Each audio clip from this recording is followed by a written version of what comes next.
Alors, pour terminer ce chapitre, il me reste à vous donner quelques très vagues informations sur ce qu'est la régulation de l'expression génique chez les eucaryotes. Alors, donc, l'expression des gènes, lorsque l'on a affaire à un organisme pluricellulaire, par exemple un mammifère ou une plante, l'expression des gènes va être contrôlée en fonction du type cellulaire, déjà en fonction du tissu. Comme je vous les ai dit, ce ne sont pas les mêmes gènes qui vont s'exprimer dans les différents tissus d'un organisme. On ne va pas produire les mêmes protéines. Et c'est ça qui justement permet de différencier les différents tissus de l'organisme. L'expression des gènes va également être modulée par les conditions physiologiques. Et également, comme on l'a vu, par les étapes du développement. Le développement, je parle ici du développement embryonnaire et puis du développement de l'organisme depuis, par exemple, si on prend un mammifère, depuis l'animal qui vient de naître jusqu'à l'adulte. Et donc, toutes les étapes du développement sont contrôlées par l'expression génique. Ce sont des gènes spécifiques qui vont contrôler chacune des étapes. Alors, au niveau donc, des génomes eucaryotes, on distingue deux types de gènes. Des gènes que l'on va appeler des gènes domestiques, ou housekeeping genes en anglais. Ce sont des gènes qui codent pour des protéines qui sont indispensables au fonctionnement de toutes les cellules de l'organisme. Par exemple, on va avoir besoin de faire de la transcription dans toutes les cellules de l'organisme. Donc, toutes les cellules de l'organisme vont exprimer des ARN polymérases. Donc, les gènes qui codent pour ces ARN polymérases font partie de ce qu'on appelle les gènes domestiques. Et donc, ces gènes-là vont être exprimés dans toutes les cellules d'un organisme. Cependant, la plupart des gènes, eux, vont coder pour des protéines spécialisées qui ne seront exprimées que dans certains types cellulaires. Donc, des gènes qui codent pour des protéines spécialisées et des gènes qui codent pour des protéines indispensables qu'on appelle des housekeeping genes, gènes domestiques. Et donc, par conséquent, on observe que dans une cellule, seule une petite proportion des gènes vont être exprimés. Une part importante des gènes resteront à l'état silencieux, dans chaque type cellulaire, resteront réprimés. Et donc, la régulation de l'expression génique est très importante chez les organismes eucaryotes.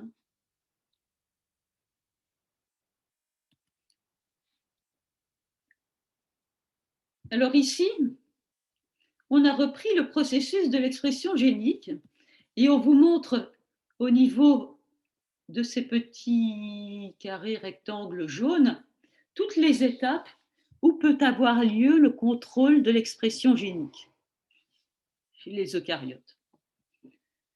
Donc, première chose à se rappeler, chez les eucaryotes, l'ADN, les chromosomes sont dans le noyau, et donc une partie de l'expression génique, donc la transcription, se fera dans le noyau, et par contre, la synthèse des protéines, elle se fera dans les cytosols. Alors, donc on part de l'ADN, et à partir de l'ADN, à partir des gènes, on va d'abord produire un pré-ARN messager.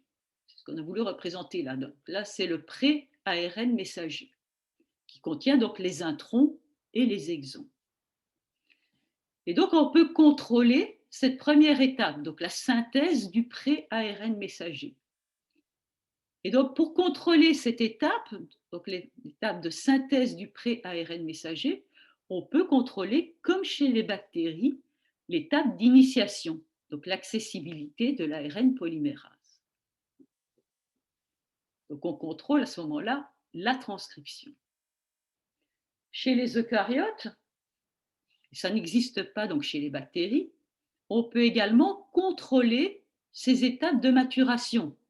Donc, ce pré-ARN messager, subit 3 étapes de maturation, l'addition de la coiffe, l'addition de la queue polia et l'épissage, pour donner un ARN messager mature. Et donc, on peut contrôler l'expression génique à cette étape-là, par exemple en contrôlant l'épissage. Et donc ça, je vous en montrerai un exemple sur la dernière diapo de cours. Et d'ailleurs, on traitera uniquement, je vous donnerai quelques informations, uniquement sur cette première étape, le contrôle de la transcription. Donc on va parler de ces 2 étapes. Mais ce n'est pas tout. Donc une fois que l'ARN messager est maturé dans le noyau, cet ARN messager va être transporté dans le cytoplasme. Et donc ce transport du noyau vers le cytoplasme peut être également contrôlé. Par exemple, si un mécanisme empêche un ARN messager d'aller du noyau vers le cytoplasme, eh bien cet ARN messager ne pourra pas être traduit. Et donc on ne produira pas de protéines. Et par ce mécanisme, on aura contrôlé l'expression du gène correspondant. Donc on peut contrôler le transport de l'ARN du noyau vers le cytoplasme. Ensuite, donc une fois que l'ARN se trouve dans le cytoplasme, eh bien, il va être traduit en une protéine. Et là aussi, cette étape peut être contrôlée. On va contrôler la traduction. On peut empêcher les ribosomes de se lier à l'ARN messager. Et donc, si on empêche les ribosomes de se lier à l'ARN messager, il n'y aura pas de traduction, par exemple. On peut également provoquer une dégradation de l'ARN messager. Dans certaines conditions, dans certains tissus, des ARN messagers vont être immédiatement dégradés dans le cytoplasme. Et donc, si l'ARN messager est immédiatement dégradé, il sera très très peu traduit. On n'aura pas le temps de produire la protéine et donc il y aura très peu de protéines produites. Et enfin, donc dernière étape, on peut également contrôler donc l'activité de la protéine produite. Ça on l'a vu aussi chez les prokaryotes. Donc, des modifications chimiques de cette protéine peuvent la faire passer d'un état inactif à un état actif. Et donc, vous voyez que les mécanismes du coup de régulation de l'expression génique seront beaucoup plus nombreux et beaucoup plus variés chez les eucaryotes que chez les prokaryotes, parce qu'il y a davantage d'étapes pour lesquelles on peut effectuer un contrôle, une régulation.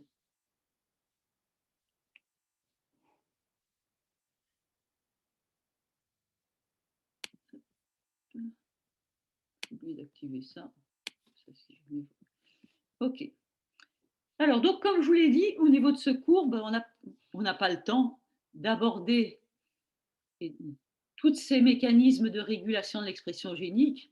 Donc, on va juste un tout petit peu parler de la régulation qui s'opère au niveau de l'initiation de la transcription pour faire un petit peu le pendant avec ce que l'on a vu chez les bactéries, pour un petit peu comparer ce contrôle de l'initiation de la transcription chez les prokaryotes et chez les eucaryotes.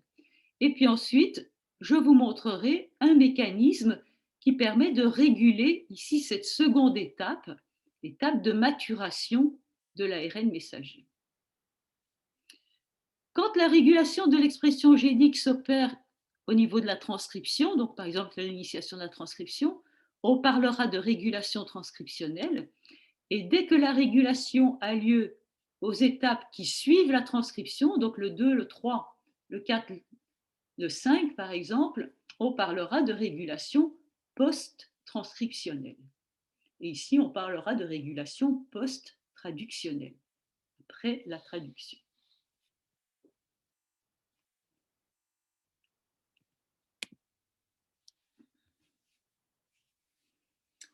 Donc, on va très brièvement voir comment se fait le contrôle de l'initiation de la transcription chez les eucaryotes. Alors, bien évidemment, uniquement l'initiation de la transcription par l'ARN polymérase 2, donc la transcription des ARN messagers.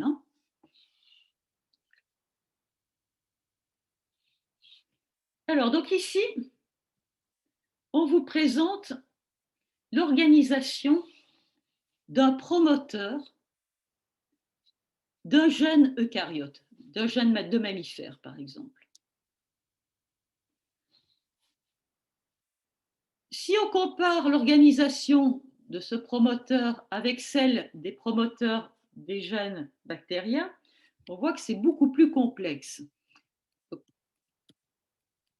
Là, on a représenté un promoteur bactérien. Alors, là, j'utilise le terme promoteur au sens large du terme.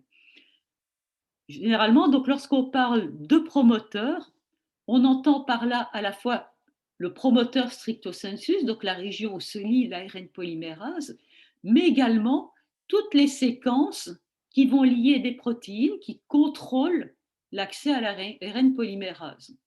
Donc, dans le cas de l'opéron lactose, le promoteur correspond à toute cette région.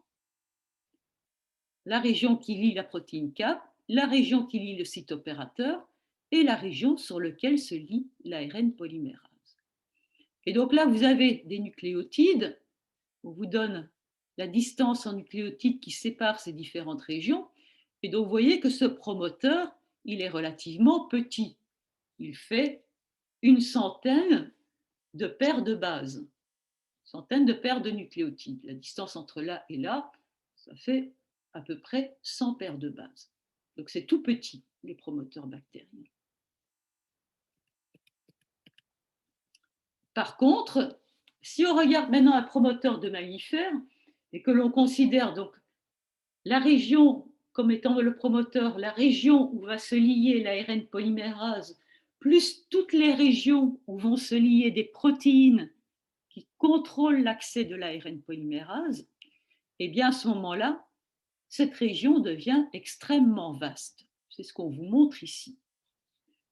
Alors, on va se repérer sur ce schéma.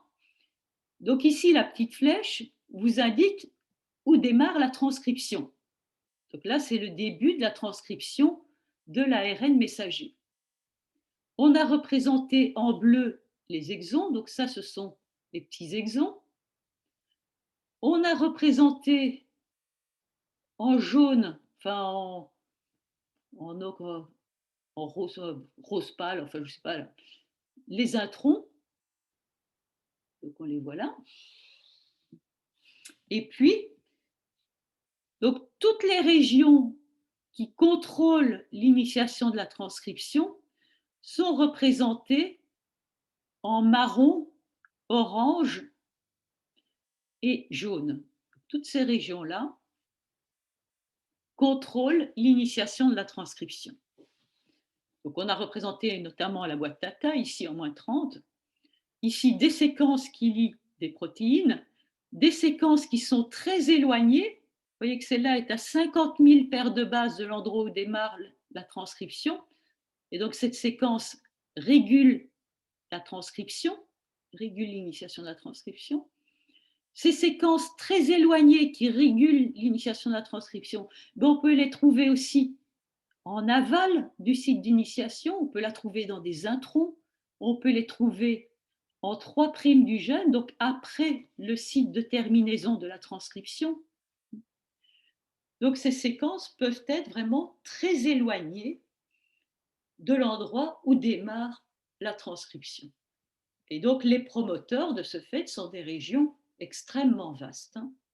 Là, on va de -50 000 à +50 000, donc ça fait à peu près 100 000 paires de bases.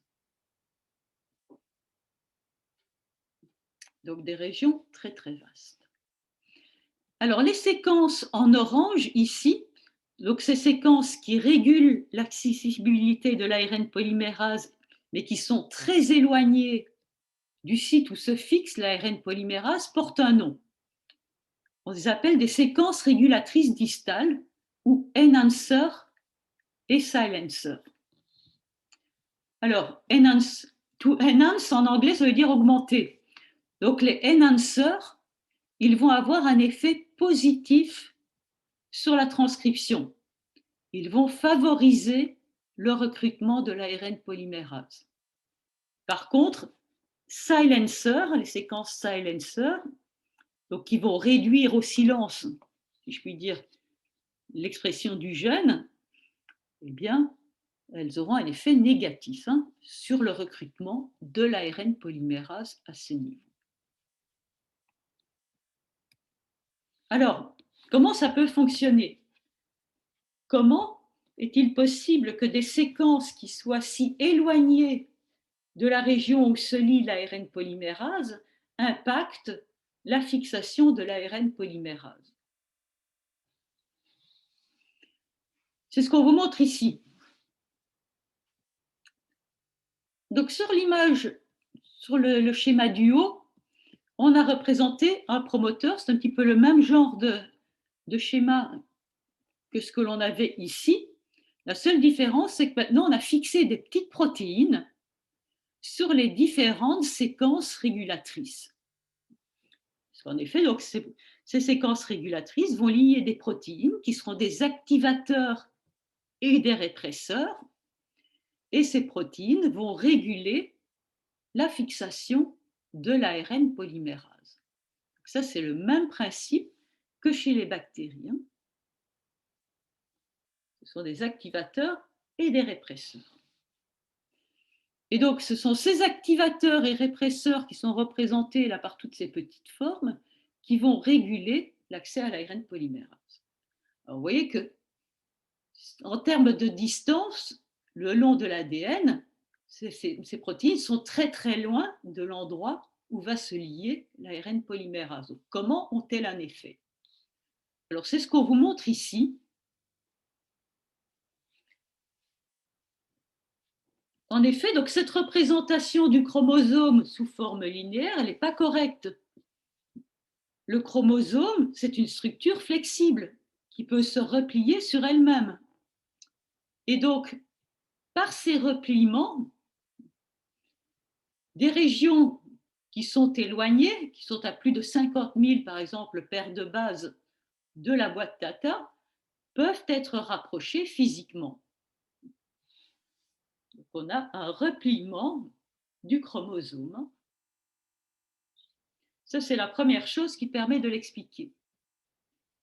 Le deuxième problème, c'est que, bon, on a ici plein de protéines qui régulent. Certaines ont un effet positif, sont des activateurs, d'autres sont des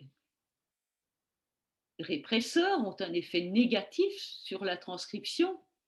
Et donc, comment l'ARN polymérase, finalement, elle intègre ces différents signaux? Comment est-ce possible? Donc là aussi, l'explication est sur le même schéma. Vous voyez ici, on a représenté en violet une structure que l'on appelle le médiateur. Donc le médiateur, c'est un gros complexe protéique. Donc un gros complexe protéique qui est associé à l'ARN polymérase, qui est donc en partie lié à l'ARN polymérase. Et donc vous voyez que les différentes protéines activateurs et répresseurs, elles vont interagir avec ce médiateur. Donc c'est le médiateur qui reçoit les différents signaux. Et donc lui, ce qu'il va faire, c'est qu'il va intégrer ces différents signaux et donner une réponse à l'ARN polymérase qui sera du type je me lie plus ou moins fort au niveau du promoteur.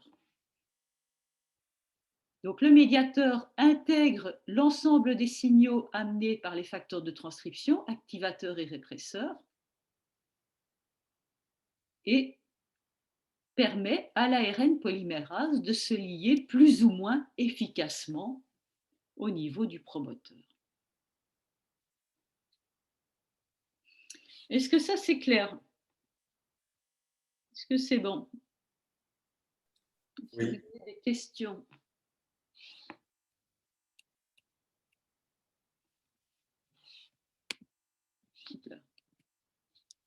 Ça va pour tout le monde? Oui. Ok. Et donc, je n'en dirai pas plus. D'accord ? Simplement pour que vous ayez une petite idée. Donc, vous vous rendez compte que c'est beaucoup plus complexe que chez les prokaryotes où on combinait un activateur et un répresseur hein, pour donner le niveau de transcription de l'opéron lactose. Hein. C'est beaucoup plus complexe et étudier la transcription d'un gène, c'est quelque chose de très complexe hein, parce qu'on a un grand nombre de protéines qui vont réguler l'accessibilité de l'ARN polymérase.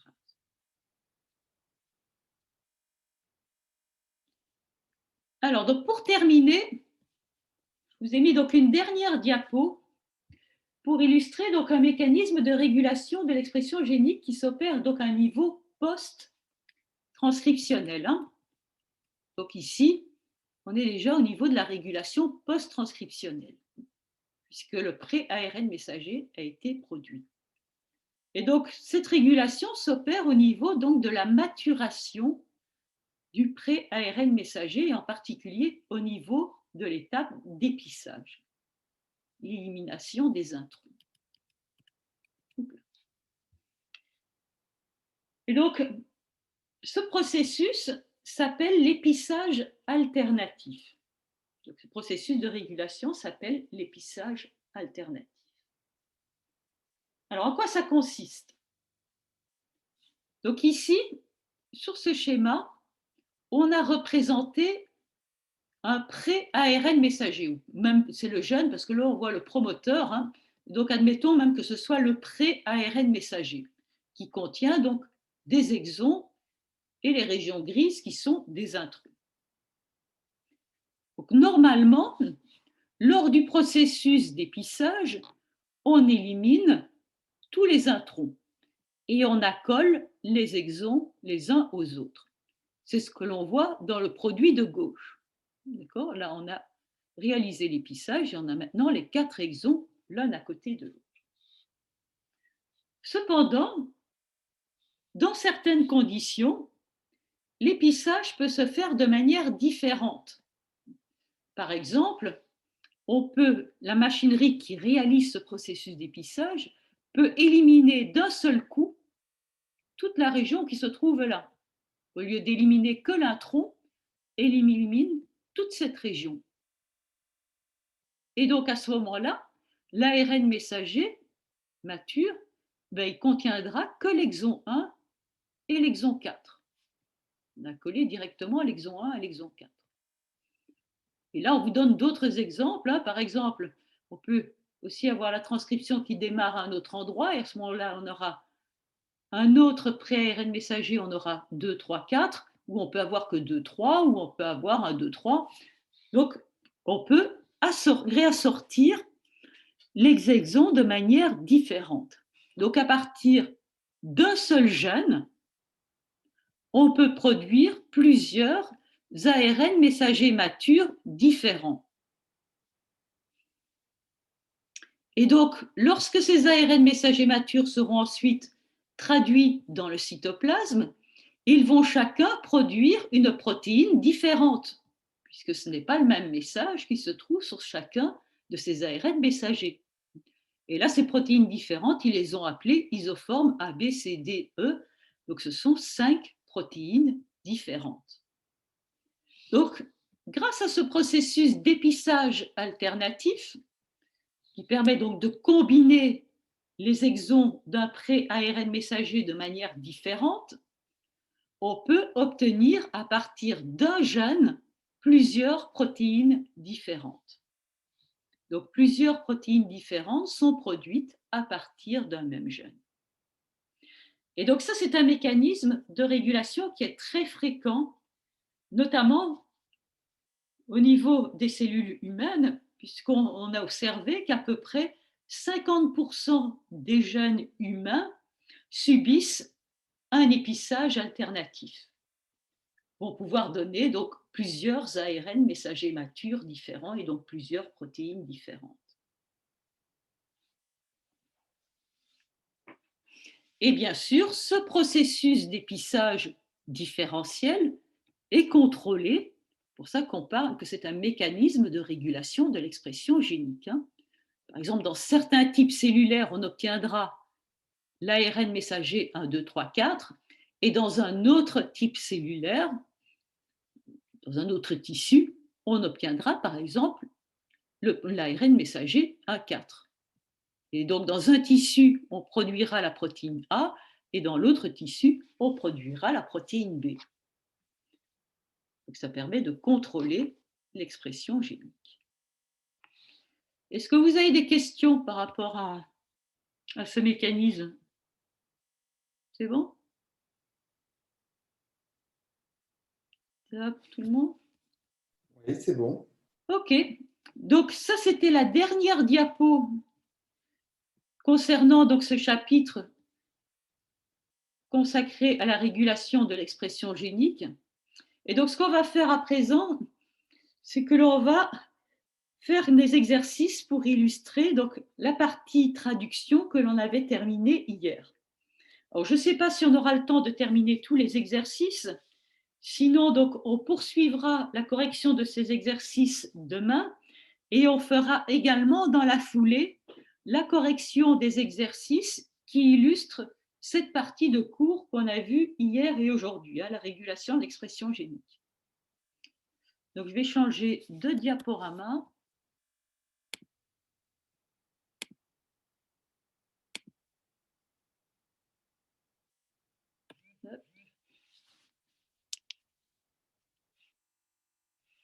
Alors, est-ce que c'est bon? Est-ce que vous voyez le nouveau diaporama que j'ai affiché?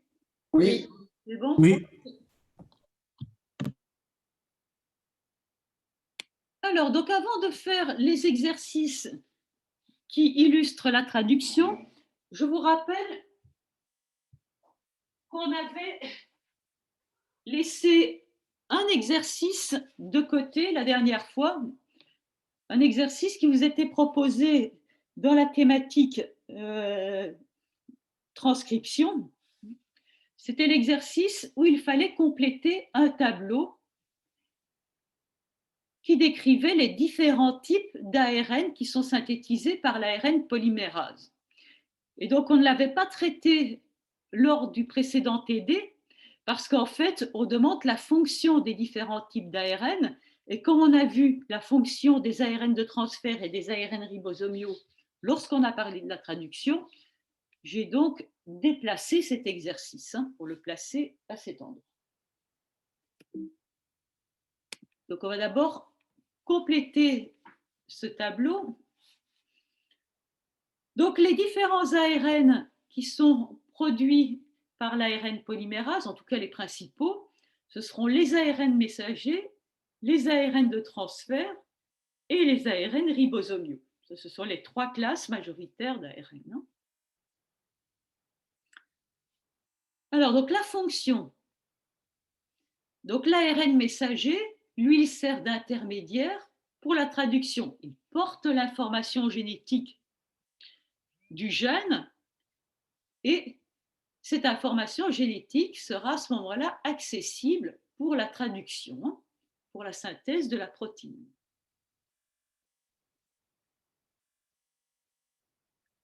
Alors, donc, si on regarde, bon, on va d'abord regarder les fonctions et on regardera les autres colonnes après. Donc, les ARN de transfert. Donc, la fonction des ARN de transfert, on l'a vu donc, dans le chapitre traduction, on a vu que ce sont les ARN de transfert qui traduisent l'information génétique. C'est grâce à eux qu'on peut faire la correspondance entre un codon, donc 3 nucléotides, et un acide aminé. Puisqu'en effet, donc, les ARN de transfert, ils portent un acide aminé et grâce à ce que l'on appelle l'anticodon, ils peuvent reconnaître le codon correspondant à cet acide aminé. Donc, c'est eux qui traduisent l'information génétique. Et en même temps, donc, ces ARN de transfert vont amener les acides aminés au ribosome, donc à l'endroit où se fait la synthèse de la protéine. C'est eux qui amènent les acides aminés à l'intérieur du ribosome. Donc enfin, donc, le troisième type d'ARN, donc les ARN ribosomiaux. Donc, on a vu que ces ARN participaient à la structure du ribosome. C'est grâce à ces ARN qu'on va former les ARN que les ribosomes vont se structurer. On a vu également que certains de ces ARN ribosomiaux jouaient des rôles particuliers dans le processus de traduction. Donc, par exemple, l'ARN ribosomial 23S chez les prokaryotes et le 28S chez les eucaryotes va catalyser la formation de la liaison peptidique. Il dit qu'il s'agissait d'un ribosyme. Donc, c'est cet ARN qui porte l'activité enzymatique que l'on appelle la peptidyltransférase, qui permet la formation de la liaison peptidique. Et donc, chez les bactéries, on avait vu que l'ARN ribosomial 16S jouait également un rôle important dans l'étape d'initiation, puisqu'il va se lier à la séquence qu'on appelle Shine-Delgarno, et ça va permettre la reconnaissance du codon initiateur. L'ARN ribosomial 16S va s'apparier à l'ARN messager au niveau de la séquence qu'on appelle Shine-Delgarno, de façon à arrimer la petite sous-unité ribosomiale sur l'ARN messager. Alors, pour compléter ce tableau, on vous demandait encore de donner le taux stationnaire de ces différents ARN. Donc là, on fait référence à ce que l'on a vu sur une diapo du cours de la transcription.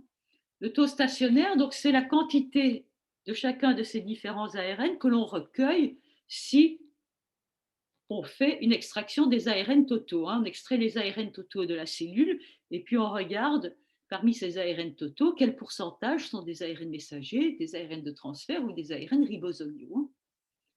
Et donc, on rappelle que les ARN ribosomiaux sont les ARN qui sont les plus abondants, puis ensuite les ARN de transfert, et les ARN messagers ne représentaient que 3 à 5% des ARN totaux. Ici, j'ai pris 5%. Le taux de synthèse, donc ça c'est la synthèse de ces différents types d'ARN, le taux de synthèse de ces différents types d'ARN, cette fois-ci dans la cellule. Donc on prend une photographie instantanée à un instant, donc à un instant T dans la cellule, et on regarde quels ARN sont synthétisés par les ARN polymérases. Et donc 32% des ARN qui sont synthétisés à un moment donné dans la cellule sont des ARN messagers. Donc ils sont synthétisés en grande quantité. Les ARN de transfert représentent 10% et les ARN ribosomiaux correspondent à 58% des ARN synthétisés. Et donc en comparant ces deux valeurs, on peut en déduire la stabilité relative de ces différents ARN. Et donc, je vous rappelle que les ARN messagers sont des ARN instables, puisque donc, leur taux de synthèse est supérieur à leur taux stationnaire. Donc, ils sont très, très rapidement dégradés. Ils sont dégradés plus vite qu'ils ne sont synthétisés. Et par contre, donc, les ARN de transfert et les ARN ribosomiaux, eux, sont stables, enfin, sont relativement stables par rapport à l'ARN messager.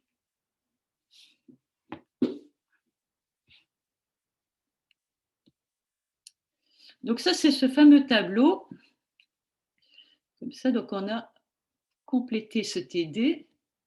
Est-ce que vous avez des questions par rapport à cet exercice? C'est bon? Ça va pour tout le monde? Ok. Ouais, c'est bon. Ok. Donc, du coup, on peut maintenant faire les exercices du TD sur la traduction. Et donc, premier exercice, on vous demande, est-ce que la séquence en base d'un ARN messager peut être prédite grâce à la séquence en acide aminé ou en aminoacide du polypeptide unique lui correspondant?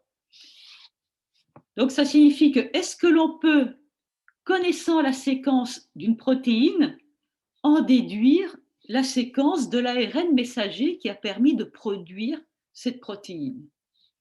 C'est ça le sens de la question. Alors non, ce n'est pas possible, hein, puisqu'on a vu que le code génétique était dégénéré.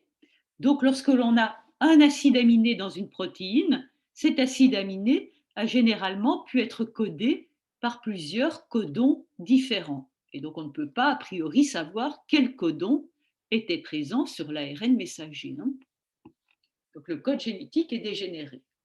À partir d'un ARN messager, on peut déduire la séquence de la protéine, mais à partir d'une protéine, on ne peut pas déduire la séquence de l'ARN messager ou du gène. Hein. Ce n'est pas possible.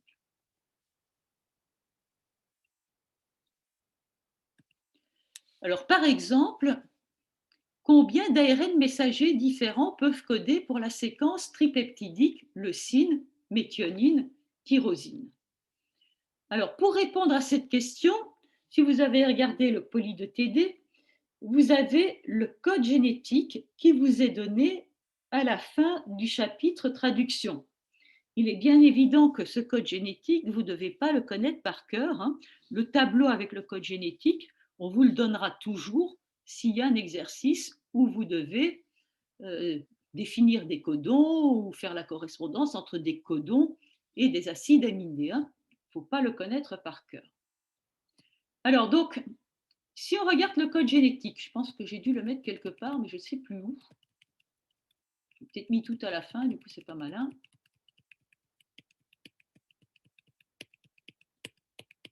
Non, je ne l'ai même pas mis. J'ai oublié de le mettre.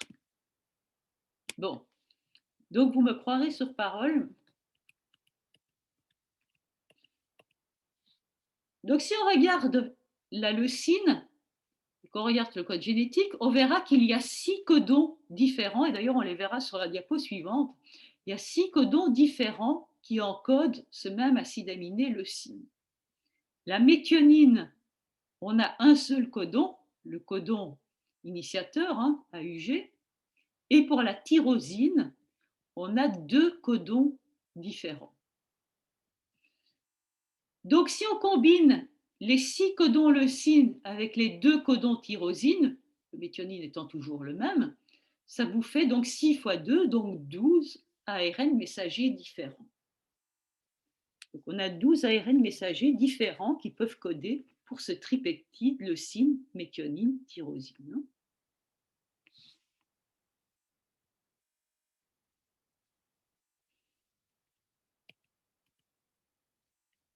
Alors, vous demandez ensuite, est-ce qu'un seul ARN de transfert peut reconnaître tous les codons de la leucine? Donc là, dans cet exercice, on revient sur les règles d'appariement entre l'anticodon et le codon. Donc, on va regarder ça. Donc, je vous ai indiqué ici les 6 codons de la leucine. Vous voyez qu'on en a 6, hein, UA, UUG, CUE, CUC, CUA et CUG. Et donc, pour répondre à cette question, il faut se rappeler donc des règles d'appariement des bases au niveau de l'interaction codon-anticodon. Donc, j'ai représenté ici un ARN messager. XXX désigne un codon. Et j'ai représenté ici le tRNA avec ce qu'on appelle la boucle de l'anticodon. La région qui s'apparie avec le codon. Alors, première chose dont il faut se souvenir, c'est que c'est comme dans une double hélice d'ADN, la chaîne d'ARN de l'ARN messager et la chaîne d'ARN du tRNA vont s'hybrider en orientation antiparallèle. 3' de ce côté-là, 5' de l'autre. Comme dans une double hélice. Ce qu'il faut également se rappeler, c'est qu'on va observer les mêmes règles d'appariement que celles qu'on observe dans une double hélice pour les 2 positions que j'ai représentées ici en rouge. Donc si j'ai un A, soit sur l'anticodon ou sur le codon, j'aurai un U sur l'autre brin d'ARN, et si j'ai un G sur un des 2 brins, j'aurai un C sur l'autre. Et par contre, on a vu qu'au niveau de cette position qui est entourée en vert, qui correspond donc à la troisième position du codon. Là, par contre, on pouvait avoir des appariements de base un petit peu particuliers, qu'on appelait balancement. Et donc, pour répondre à cette question, il faut tenir compte de ces règles. Alors, comme on est obligé de respecter les règles d'appariement des bases au niveau ici des deux premières positions du codon, il faudra déjà forcément des ARN de transfert différents pour reconnaître les codons UUA et UUG par rapport aux codons CUU, CU, parce que ici, les deux premières positions changent. D'accord ?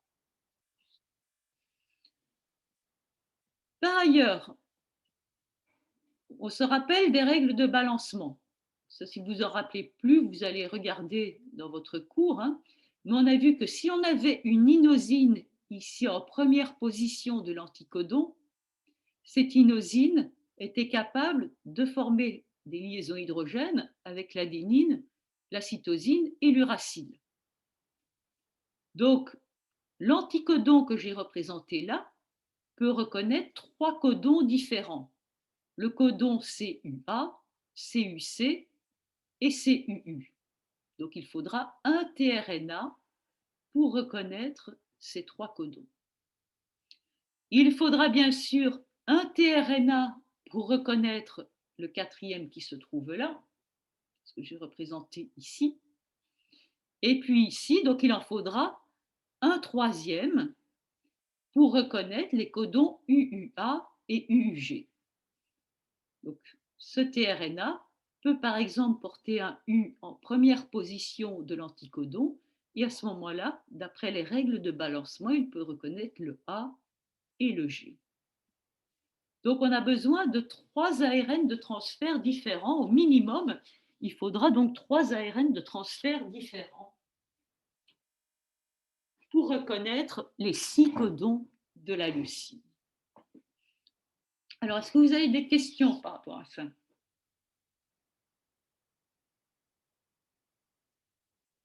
Est-ce que c'est bon ? Oui, c'est clair. C'est bon, c'est clair ?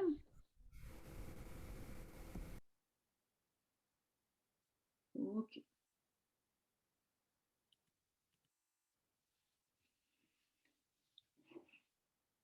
Alors, deuxième question.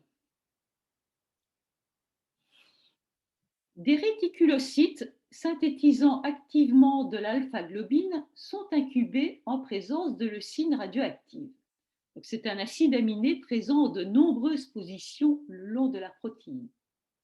Des échantillons sont prélevés régulièrement après l'addition du précurseur radioactif. La protéine alpha-globine complète est isolée et la distribution de la radioactivité le long de la protéine est mesurée. Les régions sombres indiquent la présence de radioactivité.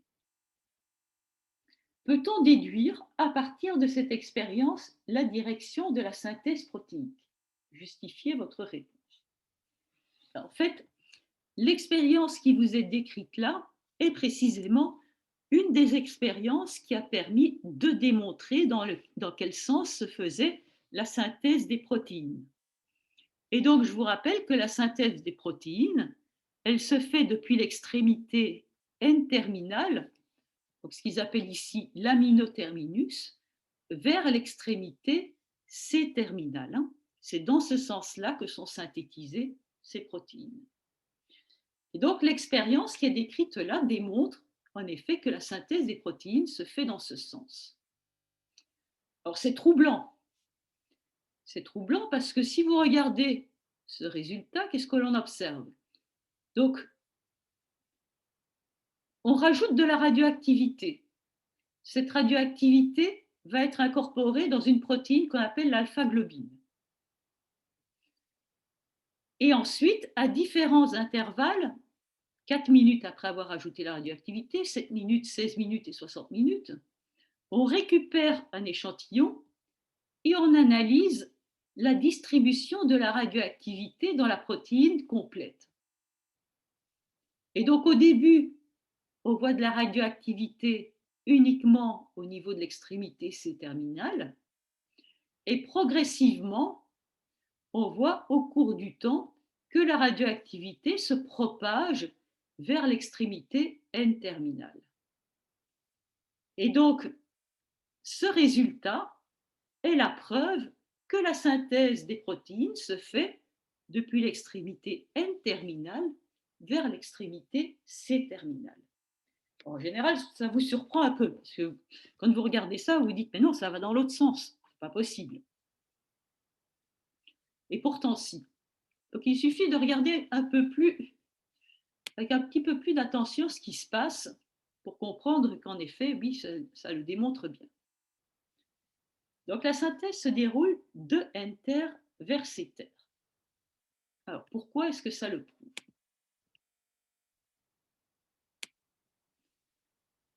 Alors, une partie très importante de l'expérience, c'est le fait que à chaque fois que l'on fait un prélèvement, on prélève uniquement les protéines dont la synthèse est terminée. Ce sont celles-là qu'on analyse. On n'analyse que les protéines dont la synthèse est totalement terminée. Or, quelle était la situation dans la cellule au moment où on a rajouté donc la leucine radioactive, ce que j'appelle T0. Dans la cellule à T0, il y a des ribosomes qui sont liés aux gènes donc d'alpha-globine, et ces ribosomes synthétisent la protéine alpha-globine. Il y a des ribosomes qui sont au début de la synthèse, et il y en a qui ont pratiquement terminé la synthèse de la protéine. Et donc, dans la cellule, à un instant donné, au temps t égale 0, on a des protéines dont la synthèse est totalement terminée, des protéines dont la synthèse est presque terminée, des protéines où elle est encore un petit peu moins avancée, et ainsi de suite. Et même des protéines dont la synthèse n'a pas démarré du tout. Qu'est-ce qui se passe au bout de 4 minutes? 4 minutes après avoir rajouté l'acide aminé radioactif. La protéine qui était ici, dont la synthèse était presque terminée, maintenant elle sera terminée et on aura incorporé de la radioactivité. Celle qui se trouvera là, la synthèse aura encore un petit peu progressé, elle ne sera pas encore terminée. Celle qui est là aussi, on aura un petit peu progressé dans la synthèse, mais elle ne sera pas terminée. Et il y a aussi de nouvelles protéines qui commenceront à être synthétisées. Et donc, au temps t égale 4 minutes, on va prélever un échantillon et analyser la protéine complète. La protéine complète, c'est celle-là, ce n'est pas celle-là. Et donc, vous voyez bien qu'à 4 minutes, on a juste un peu de radioactivité ici à l'extrémité C-terminale. Qu'est-ce qui se passe maintenant au bout de 7 minutes? Ce qu'on vous montre là. Donc, la protéine dont la synthèse avait un petit peu encore progressé au bout de 4 minutes, la synthèse se poursuit, elle continue à être synthétisée, et donc maintenant, sa synthèse sera totalement terminée. Celle qui était là, la synthèse s'est encore poursuivie un petit peu, donc maintenant, on en est à cet endroit-là, et celle dont la synthèse venait de commencer, a commencé donc au temps t égale 0, on a déjà ça qui est synthétisé, cette portion-là. Et donc, à nouveau, au bout de 7 minutes, on isole un échantillon, on prélève un échantillon et on analyse la protéine complète. Et donc, on voit bien que maintenant, la protéine complète qui est analysée, elle contient de la radioactivité, et cette radioactivité est plus étendue vers l'extrémité N-ter, ce qu'on voit là. Et donc, rebelote à 16 minutes, la protéine qui était ici, et donc c'était celle-là à temps t égale 0, maintenant sa synthèse est complète. Celle qui a démarré là, elle est toujours incomplète. Et donc on aura la radioactivité qui s'étend encore un petit peu plus vers l'extrémité N-terminale. Et donc vous voyez bien que ce gradient de radioactivité tout le long de la protéine, qui va depuis l'extrémité C-ter vers l'extrémité N-ter au cours du temps, reflète en fait une synthèse protéique qui se fait depuis l'extrémité enter vers l'extrémité cter. Est-ce que ça va? J'ai pas du tout compris. C'est pas Désolé. clair du tout, non, j'ai pas saisi non plus. Oui, ça va. Bon, Je- alors, qu'est-ce que vous n'avez pas saisi? Est-ce qu'il faut comprendre que c'est 4 protéines différentes qu'on a analysées à ce moment-là, sur notre attention. schéma de base? Oui, oui, oui, oui. N'oubliez pas que quand on parle de la synthèse d'une protéine dans la cellule, on n'en produit pas qu'une seule, on en produit des milliers de copies. Et la synthèse des protéines n'est pas, comment est-ce qu'on pourrait dire ça, ne se fait pas de manière synchrone. Vous avez des ribosomes qui se suivent les uns derrière les autres. Il y a des ribosomes qui ont déjà synthétisé une grosse portion de la protéine, alors que d'autres n'ont synthétisé qu'un tout petit morceau, parce qu'ils sont au début de l'ARN messager. Ça, vous êtes bien d'accord? Donc, lorsqu'on regarde à un moment donné ce qui se passe dans une cellule, et qu'on regarde la synthèse d'une protéine donnée, enfin d'un type de protéine donnée, on voit qu'il y a des protéines qui sont synthétisées, d'autres qui sont en cours de synthèse, certaines dont la synthèse vient de démarrer seulement. D'accord? C'est ce qu'on a voulu représenter là. Ah oui, d'accord. Donc du coup, madame, celle qui a 60 Toutes ces minutes... protéines-là, ce sont des protéines alpha-globines, mais qui sont à un stade différent de la synthèse. Ah d'accord, du coup, celle qui a 4 minutes, la synthèse est quasiment terminée. Voilà. Ah d'accord, oui, bah c'est bon alors. Donc ça veut dire qu'à T0, on avait finalement tout ce qui est rose clair, Oui, et avec le temps, on a eu ce qui est rouge, donc qui voilà, s'est rajouté. tout à fait. Ok, Et on voit que l'ajout se fait de plus en plus vers le côté enter. vers la droite, du coup. Alors que ça indique une synthèse qui se fait de enter vers cter. C'est pour ça que Ok. c'est un peu... C'est bizarre, mais pourtant, ça démontre bien le sens de la synthèse. C'est bon maintenant? Maintenant, oui. Oui, Ok, c'est bon. parfait. Ok. Donc ensuite, on vous donne un exercice dans lequel il faut choisir les affirmations qui sont exactes. On vous donne une série de propositions et il faut choisir les affirmations exactes. Et donc, au travers de cet exercice, on revoit donc certaines caractéristiques du processus de traduction. Alors, choisir là où les affirmations exactes. Le nombre d'aminoacides ARNT synthétase, est-ce qu'il est déterminé par le nombre d'ARNT existants? Déterminé par le nombre de codons traductibles sur l'ARN messager, déterminé par le nombre d'acides aminés utilisés et déterminé différemment pour chaque espèce. Donc, je vous rappelle que l'aminoacyle ARNT synthétase, c'est l'enzyme qui fixe un acide aminé sur un tRNA. C'est l'enzyme qui va lier les acides aminés au tRNA. Et donc, on vous demande combien y a-t-il d'aminoacides ARNT synthétase différentes dans les cellules? Est-ce qu'il y en a autant, le même nombre qu'il y a d'ARNT différents? Est-ce qu'il y en a le même nombre qu'il y a de codons différents? Est-ce qu'il y en a le même nombre que le nombre d'acides aminés présents dans la cellule? Et est-ce que ce nombre est différent pour chaque espèce?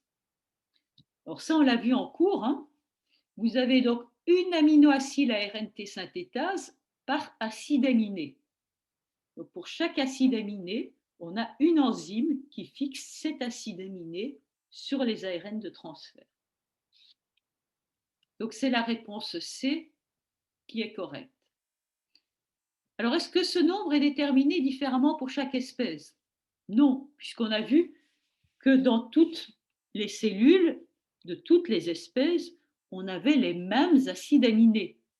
Ce sont les mêmes acides aminés qui sont utilisés partout, que ce soit chez les prokaryotes et les eucaryotes. Donc cette réponse-là est également fausse. Ce n'est pas différent d'une espèce à l'autre. une aminoacyle ARNT synthétase par acide aminé. Excusez-moi, Oui. est-ce que la B et la C, ça se rejoint pas un peu? Alors, Ça veut pas dire un peu la même chose? Alors, le nombre de codons traductibles sur les ARN messagers. Combien est-ce qu'il y a de codons différents? Ben, le même nombre que d'acides aminés? Ah non, il y en a plus. Mais non, sinon le code génétique ne serait pas dégénéré. On l'a vu dans les 64, non, c'est ça? Et oui, vous avez 64 codons. Il n'y en a que 61 qui codent pour des acides aminés, puisqu'on a 3 codons stop. Donc, vous en avez 61 différents qui codent pour des acides aminés. Ah oui, c'est vrai, mais c'est dégénéré. Oui. Ok. Ouais. Donc, à ce moment-là, si le B était correct, ça signifierait qu'on aurait 61 aminoacides ARNT synthétase différentes dans les cellules, ce qui n'est pas le cas. C'est bon? C'est bon. De façon générale, les enzymes, elles ont toujours qu'un seul substrat chimique, Non. une seule D'ailleurs, espèce. on a vu par exemple les ADN polymérases ou les ARN polymérases. Elles ont 4 substrats différents, puisqu'elles peuvent incorporer dans les chaînes d'acides nucléiques 4 nucléotides différents. Donc, à la limite, ça aurait presque pu être. C'est pas le cas, mais ça aurait pu être la B aussi. Ça aurait pu, mais ce n'est pas le cas. C'est pas comme ça que ça fonctionne. Non, les enzymes n'ont pas nécessairement un seul substrat.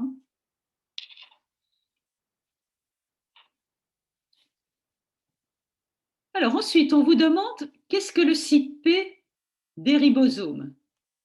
Est-ce que c'est le site où l'ARNT quitte le ribosome? Est-ce que c'est le site de liaison du peptidyle ARNT? Est-ce que c'est le site de liaison de l'aminoacyle ARNT? Alors, vous vous rappelez qu'il y a 3 sites sur le ribosome. Alors, je ne sais pas si j'ai mis, je ne vous ai pas remis de petits dessins, mais je pense que je dois en avoir un plus loin. Toc, toc, toc. On va regarder ici. Vous vous rappelez que l'on a donc 3 sites au niveau des ribosomes dans lesquels peuvent venir se loger des ARN de transfert, le site A, le site P et le site E. Et donc, on vous demande à quoi correspond le site P. Et donc, vous voyez que le site P, on le voit ici, on le voit là, c'est le site qui porte l'ARNT avec le peptide en cours de synthèse. Là, la synthèse démarre, on n'a que 2 acides aminés, mais là, elle est un peu plus... La synthèse est pratiquement terminée. Donc, au niveau de ce site P, on a le tRNA avec le peptide. Sauf une exception qui est représentée ici, et là, c'est à la fin de l'étape d'initiation. Le premier tRNA qui porte le premier acide aminé de la chaîne, il faut bien qu'il soit au site P pour permettre de former la liaison peptidique avec le second. Mais donc, si on revient en arrière, donc le site P des ribosomes, généralement, c'est l'endroit où se trouve le peptidyle ARNT, ce qui signifie l'ARNT qui porte le peptide. Ce n'est pas le site où l'ARNT quitte le ribosome, puisque c'est le site E. Et en général, les aminoacyles ARNT, c'est-à-dire les ARNT qui portent les acides aminés, eux, ils sont au site A du ribosome. Donc c'est le B qui est correct. Et donc je vous ai précisé, ce que je viens de vous dire là tout à l'heure, lorsqu'on a vu le schéma, que lors de l'étape d'initiation, l'ARNT qui porte la méthionine, lui par contre, il va être au site P. Donc là, on a un aminoacide ARNT qui se trouve au site P, mais uniquement au niveau de l'étape d'initiation. Sinon, le site P porte toujours un ARNT avec un peptide.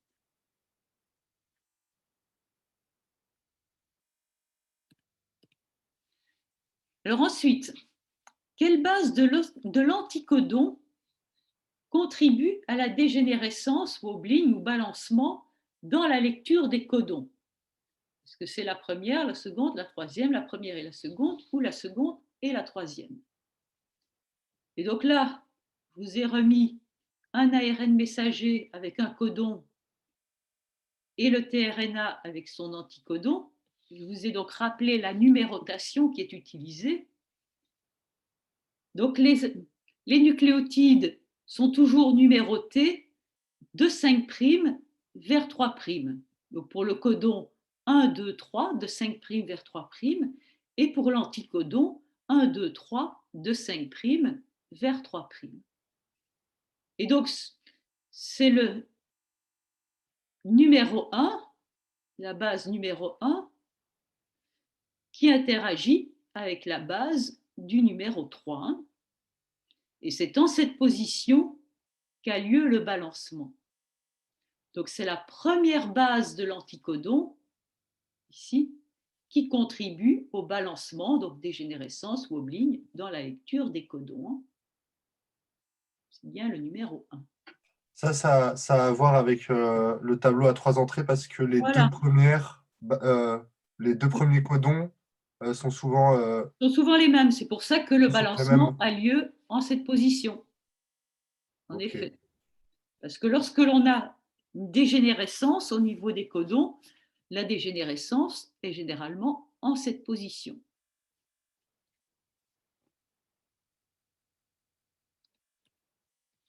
Alors ensuite, dernière question à choix multiples. Quelles sont les étapes critiques pour la fidélité de la traduction? Autrement dit, quelles sont les étapes critiques pour que, à la fin, on obtienne une protéine qui porte les bons acides aminés, qu'il n'y ait pas d'erreur au niveau de la protéine produite. Alors, j'en ai pas trop parlé, mais bon, ça a quand même du sens, je pense qu'on va le trouver facilement. Évidemment, l'interaction codon-anticodon est une étape critique. Il faut que cette interaction se fasse correctement si on veut fixer sur la protéine le bon acide aminé correspondant au bon codon. Il faut que cette interaction soit correcte. Donc ça, c'est une étape qui est critique pour la fidélité de la traduction. La formation des aminoacides ARNT, là aussi, et on en a parlé en cours. Donc on avait vu que l'aminoacide ARNT synthétase fixe les acides aminés sur les tRNA. Et donc là, il ne faut pas qu'elle se trompe, il faut qu'elle fixe le bon acide aminé sur le bon tRNA. Donc il faut qu'elle soit capable de reconnaître le bon acide aminé et le bon tRNA sur lequel elle doit faire la liaison. Donc là aussi, c'est une étape critique. Si on met un acide aminé incorrect sur un tRNA, il va reconnaître un codon qui ne correspond pas à cet acide aminé et on incorporera un acide aminé incorrect dans la chaîne.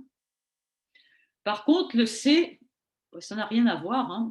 Compétition des facteurs de terminaison avec les ARNT, ça, ce n'est pas une étape critique pour la fidélité de la traduction. Par contre, les deux premières sont des étapes qui doivent se faire avec une grande correction si on ne veut pas introduire d'erreur dans la protéine produite. Est-ce que vous avez des questions par rapport à ça?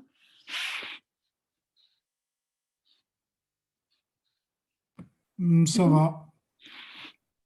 Ok. Alors, exercice suivant. Alors, en fait, cet exercice, il était tout à la fin. C'était le dernier exercice de la série des exercices sur la traduction, mais je l'ai mis à cet endroit parce que c'est bien qu'on revoie un petit peu de manière globale le processus de traduction avant d'aborder la question suivante.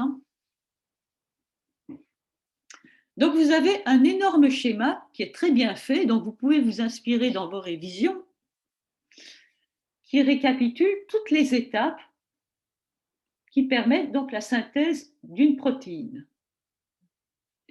Donc, on rappelle d'abord qu'au niveau de la traduction, donc la synthèse des protéines, il y a 3 étapes, l'initiation, l'élongation et la terminaison. Et donc, ces 3 étapes sont décrites en détail. Et d'autre part, il ne faut pas oublier qu'en plus, on a l'étape qu'on appelle l'activation du tRNA. Et donc, c'est l'étape durant laquelle on va fixer l'acide aminé sur le tRNA. Donc, ça, ce qu'on a représenté là, c'est les aminoacides ARNT synthétase. Donc, qui lient les acides aminés sur le tRNA. Alors, tout ce que j'ai rajouté en rouge, tout ce qui est en rouge sur ce schéma, ce sont des choses qu'il fallait donc rajouter, compléter au niveau de ce schéma. Il fallait donc le légender en indiquant ces différents éléments sur le schéma qui vous était donné dans l'énoncé. Initiation, élongation, terminaison et activation du tRNA. Alors, donc si on regarde l'étape d'initiation, donc ce qu'on a représenté là, c'est la petite sous-unité ribosomiale. Et donc les petites boules ici bleues, ce sont les facteurs d'initiation. Donc c'est la liaison des facteurs d'initiation sur la petite sous-unité ribosomiale. On a également représenté ici le tRNA qui porte la méthionine. Et donc, dans la seconde étape du schéma, ici, donc on va fixer la petite sous-unité ribosomiale sur l'ARN messager au niveau du codon initiateur, ainsi donc que ce tRNA initiateur. Donc, liaison de l'ARNT initiateur sur la petite sous-unité ribosomiale et fixation au niveau du codon initiateur. Et puis ensuite, troisième étape, donc on voit ici que les facteurs d'initiation s'en vont, 1, 2 s'en va, on a aussi hydrolyse de GTP en GDP, et ici, la grande sous-unité ribosomiale vient se lier et on forme un ribosome complet. On va former le ribosome. Et donc, il fallait également indiquer le nom des 3 sites qui sont présents sur le ribosome et qui peuvent accueillir des ARN de transfert, donc site A, site P et site E. Donc ensuite, là on a la description de l'étape d'élongation. Donc étaient représentés sur ce schéma toujours les 3 sites, site A, site P, site E. Il fallait également nommer ici les régions qui se trouvent ici, ce sont des codons. C'est l'ARN messager avec ses différents codons.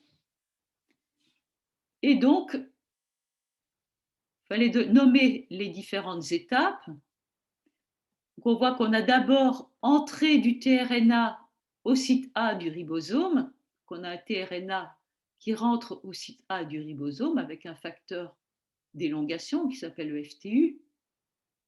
Ensuite, on forme la liaison peptidique.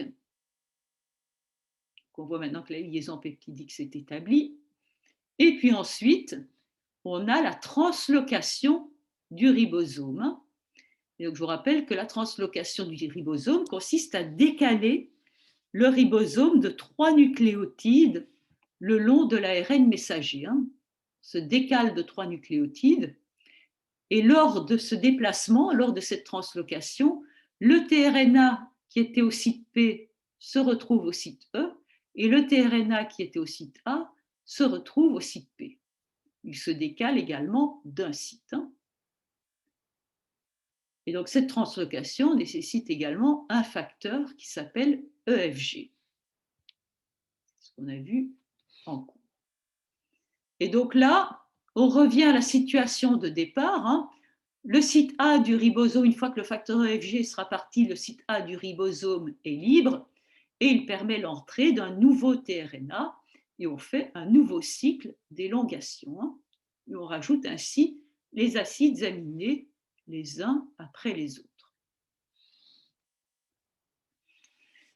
Et donc ça va se poursuivre jusqu'à ce qu'apparaisse au niveau du tRNA, j'aurais dû d'ailleurs mettre le nom, je vais compléter la diapo parce que là, j'aurais dû noter de quoi il s'agit. en rouge ici, on a représenté le codon stop. Et donc, lorsqu'apparaît un codon stop, cette fois-ci, au site A du ribosome, ce n'est pas un tRNA qui va rentrer, mais c'est ce qu'on appelle un facteur de terminaison, donc une protéine qui va rentrer, cette fois-ci, au site A du ribosome. Et donc, grâce à ces protéines qui rentrent au site A du ribosome, et un autre facteur qui s'appelle EFG, mais qui n'est pas représenté là, ben, le peptide va être relâché et on va avoir ce que l'on appelle dislocation du ribosome. Les deux sous-unités du ribosome se dissocient. Alors, le schéma qui se trouve là est sans doute un petit peu plus complet que le schéma que je vous ai donné en cours. On voit un certain nombre de facteurs protéiques supplémentaires dont on n'avait pas parlé en cours, par exemple celui-là, le FTS, mais comme je n'en ai pas parlé en cours, ce n'est pas la peine de le retenir. Alors, est-ce que vous avez des questions par rapport à ce schéma? Bah, moi, je comprends pas trop là. Quand est-ce que le GTP il est hydrolysé? Enfin, Alors, il y a plusieurs étapes où on voit qu'il est hydrolysé, où on voit que donc on va consommer de l'énergie. Alors, ici, on a une molécule de GTP qui est liée à des facteurs d'initiation, le numéro 2 là, et lorsqu'il se dissocie, vous voyez que le GTP devient du GDP. Donc là, on consomme de l'énergie. d'accord. Alors ici aussi, à chaque fois qu'un acide aminé rentre avec son tRNA au site A du ribosome, ben, il est aidé pour rentrer par le facteur EFTU qui est lié à du GTP. Et à nouveau, il y a hydrolyse de GTP en GDP. D'accord. Okay. Ensuite, on va à nouveau consommer une molécule de GTP pour la translocation, donc pour fournir l'énergie nécessaire pour déplacer le ribosome le long de l'ARN messager, on va fournir de l'énergie. Là aussi, GTP donne GDP. Donc là aussi, on consomme de l'énergie. Et puis ensuite, ici également, pour la dislocation du ribosome, l'étape de terminaison, on va également consommer de l'énergie. Ces facteurs sont associés à du GTP. Et enfin, ce n'est pas tout, parce que ici aussi, si on regarde ce schéma et si vous revenez à l'activation du tRNA, vous vous rappelez que l'activation du tRNA se fait en deux étapes. Donc là, on a l'acide aminé. Dans une première étape, l'acide aminé va se lier à l'AMP. AMP qui est issue de l'ATP. Donc on consomme ici une molécule d'ATP. À chaque fois qu'on lie un acide aminé à son tRNA, on consomme une molécule d'ATP.